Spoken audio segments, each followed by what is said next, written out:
नमस्कार, स्वागत आप सभी का आज के खास कार्यक्रम खास मुलाकात में। आज हमारे साथ स्टूडियो में मौजूद हैं श्रीमान वेद प्रकाश शर्मा जी। आप श्री विश्वकर्मा मंदिर कमेटी पहाड़गंज, नई दिल्ली के संरक्षक पद पर अपनी सेवाएँ दे रहे हैं। नमस्कार, स्वागत आपका हमारे स्टूडियो में। सर, हम आपके शुरुआती जीवन के बारे में जानना चाहेंगे। मेरे पिताजी का नाम श्री रघुनाथ शर्मा है जी, और हम दो भाई हैं और दो बच्चे मेरे हैं, एक बच्ची है और भाई के 3 बच्चियाँ और एक बच्चा है जी, और हमारी जॉइंट फैमिली है। बहुत ही बढ़िया बात है। अपना निवास स्थान मैं पहाड़गंज में रहता हूँ, प्रॉपर पहाड़गंज, प्रॉपर पहाड़गंज में रहता हूँ बहुत बढ़िया। और ओरिजिनली हम राजस्थान के रहने वाले हैं। राजस्थान में किस जगह? डिस्ट्रिक्ट जयपुर, विराटनगर के पास हमारा गांव है। विराटनगर के पास, बहुत बढ़िया। सर, आपकी शिक्षा के बारे में बताएँ। मैंने दिल्ली यूनिवर्सिटी से ग्रेजुएशन किया हुआ है। अच्छा, बहुत बढ़िया। कब की बात है सर? 1975 में। 75, बहुत बढ़िया। और शिक्षा के बाद में व्यवसाय के बारे में थोड़ा सा बताओ। दूसरा हमारी वर्कशॉप है। ओके फादर का काम था, लकड़ी का काम था जी, और हमने यहाँ पे अपनी वर्कशॉप लगाई हुई है जो मेरे बच्चे संभालते हैं।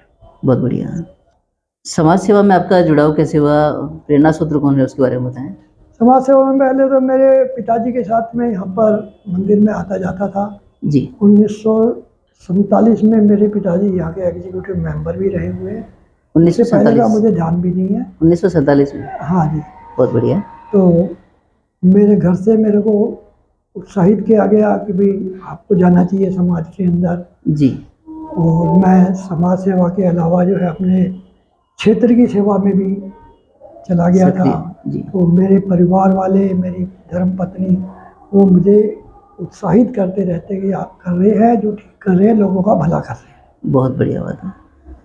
तो सर, बात करते हैं समाज सेवा की। तो समाज में किन किन पदों पर रहते हुए आपके कार्यकाल की थोड़ी सी उपलब्धियां बताएं। मैं जहांगीर ब्राह्मण महासभा का एग्जीक्यूटिव मेंबर भी रहा हूँ जी, और जहांगीर ब्राह्मण पत्रिका का संपादक भी रहा हूँ। बहुत बढ़िया। और 1981 से लगभग लगातार ही श्री विश्वकर्मा मंदिर कमेटी का एग्जीक्यूटिव मेंबर रहा हूँ। जी, 1984 में मैं यहाँ पर मंत्री था। जी, अब मैं यहाँ पर संरक्षक सदस्य हूँ करते हैं। जी, और अभी तक ये है कि ये विश्वकर्मा मंदिर कमेटी है, जी, ये मेरा बड़ा आदर करती है और मेरा कहना भी मानती बिल्कुल। माना जाता है कि शायद ये पांडव काल से या प्राचीन काल से ही ये अपना मंदिर है। तो थोड़ा सा मैं चाहूँगा इसके इतिहास के बारे में बताएं। है। इस मंदिर का इतिहास बहुत पुराना है। जी, जिस समय पांडवों ने इंद्रप्रस्थ अपना नगर यहाँ बसाया था, जी, उस समय कई मंदिर बनाए थे, जिसमें एक भैरव जी का मंदिर है जो पुराना किला के बिल्कुल साथ में लगा हुआ है, वो पांडवकालीन है। अच्छा, और क्योंकि नगर बसाने में विश्वकर्मा जी की एक बड़ी भूमिका होती है, इसलिए उन्होंने यहाँ पर विश्वकर्मा जी का मंदिर भी बनाया। जी, और ये मंदिर पांडव काल से है और लगातार इसके पूजा अर्चना जो है जहांगीर ब्राह्मण समाज के लोग करते आए हैं जी, और इसकी मैनेजिंग कमेटी में वही है। और इसका कभी कभी जब जरूरत पड़ी, जब जीर्णोद्धार भी किया गया है। जी, अंतिम रूप से सन 1864 के अंदर इसका जीर्णोद्धार किया गया।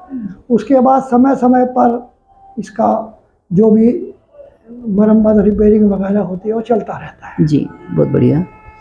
सर, जैसा कि विश्वकर्मा मंदिर पहाड़गंज दिल्ली की बात करते हैं, तो पूरे भारतवर्ष के अंदर इसका नाम अपने आप में, संस्था का नाम सामने आता है। और संस्था के पदाधिकारी सभी आप लोग अग्रणी पंक्ति में खड़े रहते हैं पूरी महासभा के लिए भी। तो हमें चाहेंगे कि इस संस्था के बारे में थोड़ा सा डिटेल में बताएं। विश्वकर्मा मंदिर कमेटी काफ़ी पुरानी कमेटी है जी, और कम से कम 70-80 साल से रजिस्टर्ड भी है ये। जी, और मंदिर कमेटी ने इस मंदिर की सारी देखभाल की हुई है। जी, इसके अतिरिक्त क्योंकि ये मंदिर नई दिल्ली रेलवे स्टेशन के पास स्थित है, जी, हमारे समाज के लोग भी यहाँ आते हैं और बाकी और लोग भी आते हैं, तो उनके ठहरने के लिए बड़ी अच्छी व्यवस्था की गई है जी, ताकि लोगों को परेशानी ना हो, होटलों वगैरह से जो है ना मतलब ठगे ना जाएं। इसलिए हम लोगों ने यहाँ पे बड़ी अच्छी व्यवस्था की हुई है। और ये लगभग 81 से यात्रियों को ठहरने के लिए किया हुआ है। और यहाँ पे इस विश्वकर्मा मंदिर के लाखों के हिसाब से डेवोटीज़ हैं। और विश्वकर्मा समाज के अतिरिक्त जो भी तकनीकी काम करते हैं जी वो भी भगवान विश्वकर्मा की पूजा करने यहाँ पर आते हैं। बिल्कुल। जैसे कि सब सुनने में आया कि 17 सितंबर वाले दिन यहाँ पे एक पूरी लंगर व्यवस्था और सारी चीज़ें चलती है, उसके बारे में क्या आप कहना चाहेंगे? विश्वकर्मा मंदिर में 3 त्यौहार मनाए जाते हैं। 17 सितंबर को विश्वकर्मा डे मनाया जाता है और दिवाली के दूसरे दिन गोवर्धन पूजा के दिन विश्वकर्मा पूजा महोत्सव होता है। इसके अतिरिक्त जो हमारा जो मेन फंक्शन है वो माघ शुक्ला त्रयोदशी को होता है। कृष्ण इन भजन। सभी में मंदिर कमेटी पूर्ण रूप से अच्छी तरह से भाग लेती है और सभी को लंगर वगैरह का प्रसाद दिया जाता है। बहुत बढ़िया सर। मंदिर परिधि में क्या क्या अपना निर्माण कार्य हुआ हुआ है उसके बारे में थोड़ा सा बताएं। क्या क्या सुविधाएं यहाँ पे हैं लोगों के लिए? निर्माण कार्य तो यहाँ पर चलता रहता है, कभी कुछ चलता रहता है, क्योंकि जो भी चीज़ हो रही है नवीनतम होनी चाहिए। और लोगों को सुविधा के लिए, यहाँ यात्रियों की सुविधा के लिए लैट्रिन बाथरूम सब बनाया हुआ है। जो यहाँ पर श्रद्धालु आते हैं पूजा करने के लिए उनके लिए अच्छी व्यवस्था की गई है। सर जैसा कि नया रेलवे स्टेशन बन रहा है नई दिल्ली का, आपका पहाड़गंज मंदिर भी वहीं पे है, तो क्या इससे अपने मंदिर को कोई प्रभाव पड़ेगा? मंदिर के प्रभाव की जहाँ तक बात है जी अभी तक आधिकारिक रूप से कोई हमारे पास सूचना नहीं है। जी। और ये जब 1921 में जब नई दिल्ली रेलवे स्टेशन बनाया गया था जी और यहाँ पे जितने भी यहाँ पे क्षेत्र में लोग रहते थे उनको सबको यहाँ से लैंड एक्वायर करके हटाया गया था जी। तभी भी ये मंदिर को कुछ नहीं कहा गया था। तो हमें उम्मीद है कि रेलवे इस मंदिर को कुछ नहीं करेगी जी और ये मंदिर यहीं रहेगा और सही सलामत रहेगा, ये मुझे पूरी उम्मीद है। बिल्कुल। सर समाज बंधुओं और आज के युवाओं के नाम आप क्या संदेश देना चाहेंगे? समाज बंधुओं से मेरी यही अपील है कि समाज से जुड़ें, समाज को एकता को ज़्यादा स्ट्रॉन्ग किया जाए जी ताकि हमारा समाज आगे आए।